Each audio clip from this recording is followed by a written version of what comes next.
ನಮಸ್ಕಾರ, ಸ್ಪೀಡ್ ನ್ಯೂಸ್ಗೆ ಸ್ವಾಗತ. ನಾನು ಚಂದ್ರಕಲಾ ನೂತನಗೌಡ. ಹುಟ್ಟು ಉಚಿತ, ಸಾವು ಖಚಿತ ಅಂತಾರೆ. ಸಾವು ಯಾವಾಗ ಹೇಗೆ ಸಂಭವಿಸುತ್ತೆ ಅಂತ ಗೊತ್ತೇ ಇಲ್ಲ. ಸಾವು ನಮಗೆ ಇದೆ ಅಂತ ಗೊತ್ತಿದ್ರೂ ಕೂಡ ನಾವು ಈ ಮದ ಮತ್ಸರ ಅನ್ನೋದನ್ನ ಅಥವಾ ಈ ವೈಷಮ್ಯ ಅನ್ನೋದನ್ನ ಬೆಳೆಸ್ಕೊಂಡು ಈ ಕ್ಷಣಕ್ಕೂ ಕೂಡ ಅದನ್ನೇ ಮುಂದುವರಿಸ್ಕೊಂಡು ಹೋಗ್ತಾ ಇದ್ದೀವಿ. ಆದರೆ ಯಾಕೆ ಸಾವಿನ ಸುದ್ದಿ ಮಾತಾಡ್ತಾ ಇದ್ದೀನಿ ಅಂತಂದರೆ, ನೋಡಿ, ಸಾವು ಅನ್ನೋದು ಯಾರನ್ನೂ ಕೂಡ ಬಿಡೋದಿಲ್ಲ, ಬಿಟ್ಟು ಬಿಡದೆ ಕಾಡುತ್ತೆ. ಈಗ BC ನಾಗೇಶ್ ಅವರು ಕೂಡ ಬ್ರೈನ್ ಟ್ಯೂಮರ್ನಿಂದ ನಮ್ಮನ್ನೆಲ್ಲರನ್ನೂ ಅಗಲಿದ್ದಾರೆ. ಬ್ರೈನ್ ಟ್ಯೂಮರ್ಗೆ ಬಲಿಯಾಗಿದ್ದಾರೆ ಮಾಜಿ ಶಿಕ್ಷಣ ಸಚಿವರಾಗಿದ್ದಂತಹ BC ನಾಗೇಶ್ ಅವರು. ಹಿರಿಯ BJP ನಾಯಕ BC ನಾಗೇಶ್ ಅವರ ನಿಧನದ ಸುದ್ದಿ ಕೇಳಿ ಕುಟುಂಬಸ್ಥರು ಹಾಗೆ BJP, ಕಾಂಗ್ರೆಸ್, JDS ಸೇರಿದಂತೆ ಇಡೀ ರಾಜ್ಯದ ಅವರ ಕಟ್ಟಾಳು ಅಭಿಮಾನಿಗಳು ಬಹಳ ದುಃಖತಪ್ತರಾಗ್ತಿದ್ದಾರೆ. ಅವರ ಅಂತ್ಯಕ್ರಿಯೆ ನಾಳೆ ಜರುಗಲಿದೆ.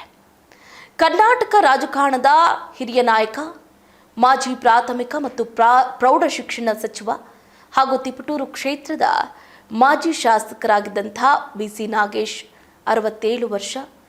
ಇವರು ಅನಾರೋಗ್ಯದ ಸಮಸ್ಯೆಯಿಂದ ಬಳಲ್ತಾ ಇದ್ರು. ಅವರನ್ನು ಆಸ್ಪತ್ರೆಗೆ ದಾಖಲು ಮಾಡಲಾಯಿತು, ಆದರೆ ಚಿಕಿತ್ಸೆ ಫಲಕಾರಿಯಾಗದೆ ವಿಧಿವಶರಾಗಿದ್ದಾರೆ.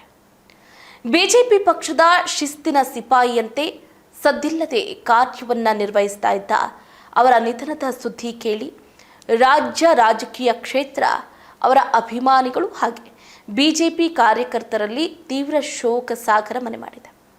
ಶೈಕ್ಷಣಿಕ ರಂಗದಲ್ಲಿ ಕ್ರಾಂತಿಕಾರಿ ನಿರ್ಧಾರಗಳು, BJP ಸರ್ಕಾರದಲ್ಲಿ ಪ್ರಾಥಮಿಕ ಮತ್ತು ಪ್ರೌಢ ಶಿಕ್ಷಣ ಸಚಿವರಾಗಿ ಸಕಾಲ ಇಲಾಖೆಯನ್ನ ಉಸ್ತುವಾರಿಯನ್ನಾಗಿ ಕೂಡ ವಹಿಸಿಕೊಂಡಿದ್ರು.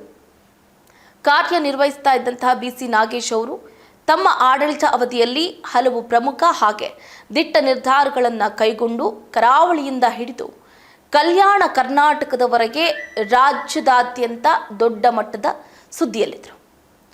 ಪಠ್ಯಪುಸ್ತಕ ಪರಿಷ್ಕರಣೆ, ಶಾಲಾ ಪಠ್ಯಪುಸ್ತಕಗಳ ಪರಿಷ್ಕರಣೆ, ಈ ವಿಷಯದಲ್ಲಿ ಅತ್ಯಂತ ಧೈರ್ಯದಿಂದ ಹೆಜ್ಜೆ ಇಟ್ಟು ತಮ್ಮ ಸಿದ್ಧಾಂತ ಹಾಗೂ ನಿಲುವಿಗೆ ಬದ್ಧರಾಗಿ ಕಾರ್ಯವನ್ನು ನಿರ್ವಹಿಸಿದರು.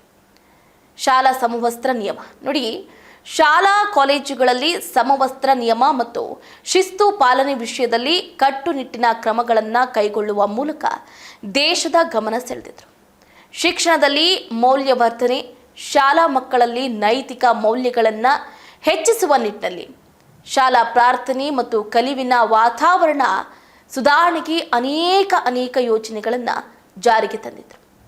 ಸಂಘ ಪರಿವಾರದ ಶಿಸ್ತು, ಸರಳತೆಯ ವ್ಯಕ್ತಿತ್ವ ನೋಡಿ, ರಾಷ್ಟ್ರೀಯ ಸ್ವಯಂ ಸೇವಾ ಸಂಘ ಅಂದರೆ RSSದ ಹಿನ್ನೆಲೆಯಿಂದ ಬಂದಿದ್ದ BC ನಾಗೇಶ್ ಅವರು ರಾಜಕೀಯಕ್ಕೆ ಬಂದ ಮೇಲೂ ತಮ್ಮ ಸರಳತೆಯನ್ನು ಎಂದಿಗೂ ಬಿಟ್ಕೊಡ್ಲಿಲ್ಲ.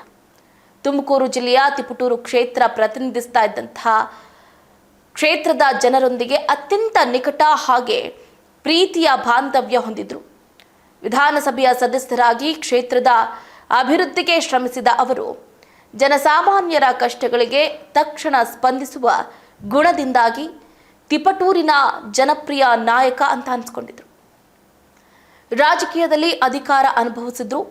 ಯಾವುದೇ ಹಮ್ಮು ಬಿಮ್ಮು ಇಲ್ಲದೆ ಶಾಸಕರಾಗಿಯೂ ಸಚಿವರಾಗಿಯೂ ಕೇವಲ ಕರ್ತವ್ಯಕ್ಕೆ ಆದ್ಯತೆ ನೀಡಿದ ಅಪರೂಪದ ವ್ಯಕ್ತಿತ್ವ ಅವರದ್ದಾಗಿತ್ತು.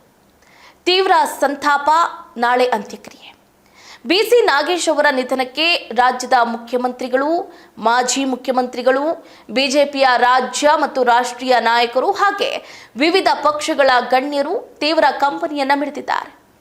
ಸರಳ ಸಜ್ಜನಿಕೆಯ ನಾಯಕ, ಪಕ್ಷ ಕಟ್ಟುವುದಕ್ಕೆ ಹಾಗೂ ಶಿಕ್ಷಣ ಕ್ಷೇತ್ರದಲ್ಲಿ ಸುಧಾರಣೆ ತರುವುದಕ್ಕೆ ಅಪಾರ ಕೊಡುಗೆ ನೀಡಿದ್ದ ನಾಗೇಶ್ ಅವರ ಅಗಲಿಕೆ ನಾಡಿಗೆ ಹಾಗೂ ಪಕ್ಷಕ್ಕೆ ತುಂಬಲಾರದ ನಷ್ಟ ಅಂತ ಗಣ್ಯರು ಸಂತಾಪವನ್ನು ಸೂಚಿಸಿದ್ದಾರೆ. ನೋಡಿ, ಅವರಿಗೆ ಬ್ರೈನ್ ಟ್ಯೂಮರ್ ಅನ್ನೋದು ಬಿಟ್ಟು ಬಿಡದೆ ಕಾಡ್ತಾ ಇತ್ತು. ಕರ್ನಾಟಕದ ಮಾಜಿ ಶಿಕ್ಷಣ ಸಚಿವರು ಹಾಗೆ ಹಿರಿಯ BJP ನಾಯಕ BC ನಾಗೇಶ್ ಅವರು ತೀವ್ರ ಅನಾರೋಗ್ಯದಿಂದ ನಿಧನರಾದರು. BE ಇಂಜಿನಿಯರಿಂಗ್ ಪದವೀಧರರಾಗಿದ್ದಂಥ ಅವರು ತಮ್ಮ ರಾಜಕೀಯ ಜೀವನವನ್ನ RSS ನಲ್ಲಿ ಪೂರ್ಣಕಾಲಿಕ ಕಾರ್ಯಕರ್ತರಾಗಿ ಪ್ರಾರಂಭ ಮಾಡಿದ್ರು. ತಿಪಟೂರು ಕ್ಷೇತ್ರದಿಂದ 2008 ಮತ್ತು 2018ರಲ್ಲಿ 2 ಬಾರಿ ಶಾಸಕರಾಗಿ ಆಯ್ಕೆ ಆಗಿದ್ದಂತಹ ನಾಗೇಶ್ ಬೊಮ್ಮಾಯಿಯವರ ಸಂಪುಟದಲ್ಲಿ ಪ್ರಾಥಮಿಕ ಹಾಗೂ ಪ್ರೌಢ ಶಿಕ್ಷಣ ಸಚಿವರಾಗಿ ಸೇವೆಯನ್ನು ಸಲ್ಲಿಸಿದರು. ಕಳೆದೊಂದು ವರ್ಷದಿಂದ ಬ್ರೈನ್ ಟ್ಯೂಮರ್ನಿಂದ ಬಳಲ್ತಾ ಇದ್ದ ಅವರಿಗೆ 2 ಬಾರಿ ಶಸ್ತ್ರಚಿಕಿತ್ಸೆಯಾಗಿತ್ತು. ಬೆಂಗಳೂರಿನ ಮಗಳ ಮನೆಯಲ್ಲಿ ಕೊನೆಯುಸಿರನ್ನ ಎಳೆದ ಅವರ ಪಾರ್ಥಿವ ಶರೀರವನ್ನ ಕುಟುಂಬಸ್ಥರು ತಿಪಟೂರಿಗೆ ತೆಗೆದುಕೊಂಡು ಹೋಗ್ತಾ ಇದ್ದು, ನಾಳೆ ಸ್ವಕ್ಷೇತ್ರದಲ್ಲೇ ಅಂತಿಮ ಸಂಸ್ಕಾರ ನಡೆಯಲಿದೆ. ಮೃತರು ಒಬ್ಬ ಮಗ ಹಾಗೂ ಒಬ್ಬ ಮಗಳನ್ನ ಅಗಲಿದ್ದಾರೆ. ಏನೇ ಆಗಿರಬಹುದು, ಬ್ರೈನ್ ಟ್ಯೂಮರ್ಗೆ ಬಲಿ ಆಗಿದ್ದಾರೆ ಮಾಜಿ ಶಿಕ್ಷಣ ಸಚಿವರಾಗಿದ್ದಂತಹ BC ನಾಗೇಶ್. ಇತ್ತ ನಮ್ಮ ರಾಜ್ಯದ ಮುಖ್ಯಮಂತ್ರಿಗಳಾಗಿರುವಂತಹ DK ಶಿವಕುಮಾರ್, ಮಾಜಿ ಮುಖ್ಯಮಂತ್ರಿಗಳಾಗಿದ್ದಂತಹ ಸಿದ್ದರಾಮಯ್ಯನವರು, ಬಸವರಾಜ ಬೊಮ್ಮಾಯಿಯವರು, ಮಾಜಿ ಮುಖ್ಯಮಂತ್ರಿಗಳಾಗಿದ್ದಂತಹ BS ಯಡಿಯೂರಪ್ಪನವರು ಸೇರಿದಂತೆ ಅನೇಕ ಗಣ್ಯಾತಿ ಗಣ್ಯರು ಇದೀಗ ಸಂತಾಪವನ್ನ ಸೂಚಿಸ್ತಾ ಇದ್ದಾರೆ. ಇದಾಗಿತ್ತು ಇವರಿಗಿನ ಅಪ್ಡೇಟ್. ನೋಡ್ತಾ ಇರಿ ಸ್ಪೀಡ್ ನ್ಯೂಸ್, ಸುದ್ದಿ ನಿಮ್ಮದು, ವೇಗ ನಮ್ಮದು.